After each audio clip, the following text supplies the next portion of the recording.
తాకట్లో ఉన్న మీ బంగారాన్ని విడిపించి ఆ రోజు ఆన్లైన్ రేటుకి కొంటాం. Sharma gold company.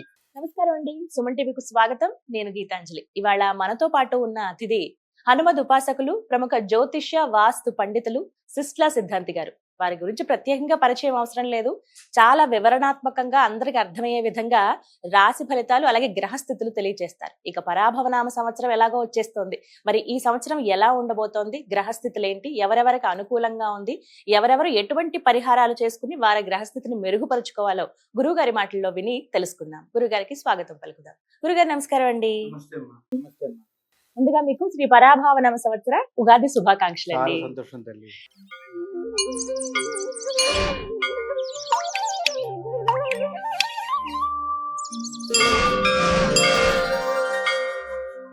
గురుగారు, ఈ పరాభవనామ సంవత్సరంలో కర్కాటక రాశి వారి జాతక ఫలితాలు, గ్రహస్థితి ఏ విధంగా ఉన్నాయో తెలియజేస్తారు. ఎందుకంటే సంవత్సర ఫలితాలు ప్రధాన గ్రహాలైనటువంటి గురు శనుల సంచారం, రాహుకేతువుల సంచారం మీద ఆధారపడి ఉంటుంది. ఉన్న 9 గ్రహాల్లో 4 గ్రహాల మీద ఆధారపడి మాత్రమే సంవత్సర ఫలితాలు వస్తాయి అన్ని. అవును. ఎందుకంటే వీళ్ళు స్థిరంగా ఉంటారు, కదలరు. ఇప్పుడు అలా తీసుకున్నప్పుడు మనకి శని పూర్తిగా ఈ సంవత్సరం అంతా కూడా పరాభవన సంవత్సరంలో కుంభంలో మన మీనంలోనే సంచారం, మీనరాశిలోనే శని సంచారం. ఇక రాహుకి వస్తే రాహు డిసెంబర్ 5వ తారీఖు నాడు కుంభంలో ఉన్నటువంటి రాహుకేతువులు సమసప్తకాలు, అంటే ఒకే డిగ్రీ మీద తిరుగుతారు. 0-180 అంటాం. ఇట్లా రాహువు కేతువు ఒకే రోజున ఒకే నిర్దిష్ట సమయంలో రాహు కుంభం నుంచి మకరంలోకి అపసవ్యంగా వెనక్కి వస్తాడు. ఇక కేతువు సింహం నుంచి కర్కాటకంలోకి వెళ్తాడు డిసెంబర్ 5న సంచార రీత్యా. అంటే డిసెంబర్ నుంచి మొదలు పెట్టుకుంటే డిసెంబరు, జనవరి, ఫిబ్రవరి, మార్చి 4 నెలలు, మరల ఉగాది వచ్చే వరకు అంటే సంవత్సరాంతం వరకు 4 నెలల 6 రోజుల పాటు. గట్టిగా చెప్పాలంటే 4 నెలలు వాళ్ళు ఈ రాశి, ఏ ఒక్కొక్క రాశి మనం చెప్పుకుంటూ వెళ్దాం. సంచారంలో మటుకు డిసెంబర్ నుంచి కొత్త సంవత్సరం వచ్చే వరకు కూడా రాహు వచ్చి మకరంలో, కేతువు కర్కాటకంలో సంచారం. శని పూర్తిగా సంవత్సరం మొత్తం మీనం. కానీ జూలై చివరిలో అంటే జూలై 3వ వారం తర్వాత నుంచి ఒక 2 నెలల పాటు మటుకు వక్ర సంచారం, అది కూడా మీనంలోనే. ఇంతేకాకుండా శని ఈ సంవత్సరం ఉత్తరాభాద్ర నక్షత్రం 2వ పాదం నుంచి మీనరాశిలోనే ఉన్నారు. ఆయన 2వ పాదం నుంచి 3వ పాద ప్రవేశం జూలై 7వ తారీఖు జరుగుతుంది. ఇది శని సంచారం. అసలైన పెద్ద ఆయన సంచారం చూద్దాం. దేవగురు బృహస్పతి అవస్థ ద్వారా వచ్చిన సంవత్సరం. ఈ సంవత్సరం ఋతుమార్గంలో 70 రోజులు, ఉగాది నుంచి 70 రోజుల పాటు ఆయన ఋతుమార్గంలోనే మిథున రాశిలోనే సంచారం. తదుపరి 135 రోజులు కర్కాటక రాశిలో సంచారం. కర్కాటక రాశిలో గురువు ఉచ్చులో ఉంటాడు. అందుకనే అప్పుడు పుష్కరాలు కూడా వస్తాయి గురువు ప్రవేశం ద్వారానే.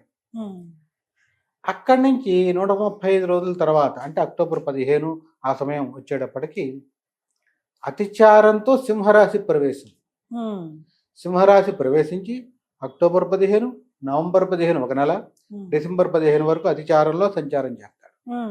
మరలా డిసెంబర్ 15 నుంచి వక్ర సంచారం మొదలు పెడతాడు ఆయన.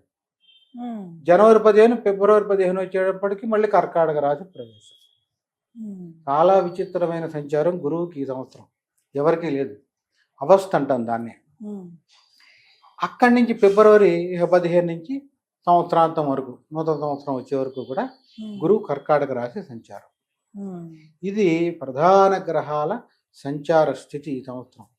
దీని ఆధారంగా మేషాది ద్వాదశ రాశులు 12 రాశుల వారికి ఈ సంవత్సరం ఎలా ఉంటుంది అనేది సూక్ష్మంగా తెలుసుకుందాం. ఈ పరాభవన సంవత్సరంలో కర్కాటక రాశి వారిని మనం ప్రధానంగా పరిశీలించుకుంటే కనుక, కర్కాటక రాశి వారికి గురు సంచార రీత్యా తీసుకుంటే మొదటి 70 రోజులు ద్వాదశంలో, వ్యయంలో, నీచ స్థానంలో సంచారం. తదుపరి 135 రోజుల పాటు జన్మరాశి కర్కాటకంలోనే సంచారం. తదుపరి 120 రోజులు అంటే చెప్పాలంటే 4 నెలల పాటు సంచార రీత్యా ఆయన ద్వితీయంలో సంచారం, సింహంలో ద్వితీయంలో సంచారం. ఇక మరలా వెనక్కి వచ్చి 2 నెలల పాటు జన్మరాశిలోనే సంచారం. ఏతావాత అంటే మొత్తం మీద మనం పరిశీలించుకుంటే కనుక ఈ కర్కాటక రాశి వారికి మొదటి 70 రోజులు వదిలేస్తే ఉగాది నుంచి చాలా బాగుంటుంది. డెబ్బై రోజుల సందేహమే తర్వాత లేదు. చాలా బాగుంటుంది. జూన్ నుంచి బాగుంటుంది చాలా బాగుంటుంది, అది తిరుగులేదు. ఆ కర్కాటక రాశిలో ఉన్నటువంటి మరి పునరోసు, పుష్యమి, ఆశ్లేష ఈ 3 నక్షత్రాలు వాళ్ళకి పునరోసు వచ్చేటప్పటికి చివరి పాదం, పుష్యమి, ఆశ్లేష చివరి వరకు 4 పాదాలు.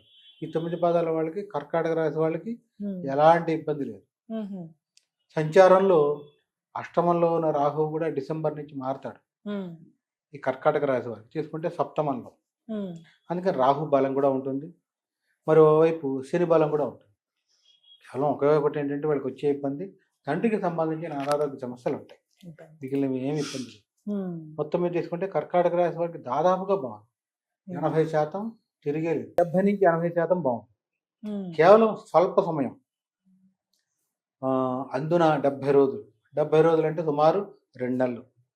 అట్లా తీసుకున్నా కూడా వీళ్ళకి ఓవరాల్గా మనం పీరియడ్లో తీసుకుంటే అష్టమంలో ఉన్న రాహువు, ఏనులో ఉన్న గురువు, ఈ స్థితిని పరిశీలించుకుంటే కొంత ఒక 3 నెలలు మాత్రమే కొంచెం స్లో ఉంటుంది.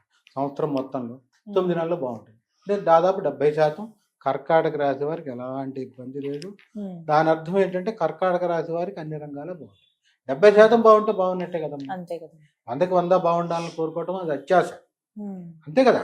రావాలని కోరుకోవటం ఆశ, కానీ 100కి 100 నాకే ఇంకెవరికి కాకూడదు అది అత్యాశ అవుతుంది. అంతే కదా. ఆ రీత్యా 70% బాగుంటుంది, ఏమి ఇబ్బంది లేదు పెద్దగా. వీళ్ళేమి దశరథ కృత శని స్తోత్రం మంచిది వీళ్ళకి. దశరథ మహారాజ్ చేత పట్టినటువంటి శని స్తోత్రం నిరంతరం చదువుతూ ఉంటే కనుక మీరింట బాగుంటుంది. ఇంకోటి ఏంటంటే లక్ష్మీదేవి స్థిరంగా ఉంటుంది. లేని పక్షంలో డబ్బు వస్తుంది కానీ బయటకు వెళ్ళిపోతుంది. డబ్బు కూడా ఉండాలి, నిల్వ ఉండాలిగా, ఖచ్చితంగా ఉండాలి. ఆ ఉండాలి అంటే దశరథ కృత శని స్తోత్రం చదవాలి. శని వీరి రాశి వారికి భాగ్యంలో ఉన్నాడు, లక్ష్మీ స్థానంలో. లక్ష్మీ స్థానంలో శని ఉంటే డబ్బులు వెళ్ళిపోతూ ఉంటాయి, వస్తుంది కానీ వెళ్ళిపోకూడదు కదా. ఆ దోషాన్ని హరించాలి, పోగొట్టాలి అంటే దశరథ కృత శని స్తోత్రం ప్రతినిత్యం చదవాలి. ఈ కుదరని పక్షంలో ఈ సాఫ్ట్వేర్లో ఉన్నారు మనం లేవలేము అనుకుంటే శనివారం నాడైనా 19 సార్లు చదవాలి. అలా చిన్నది చెప్పాలంటే 2 నిమిషాల్లో చదివేయచ్చు.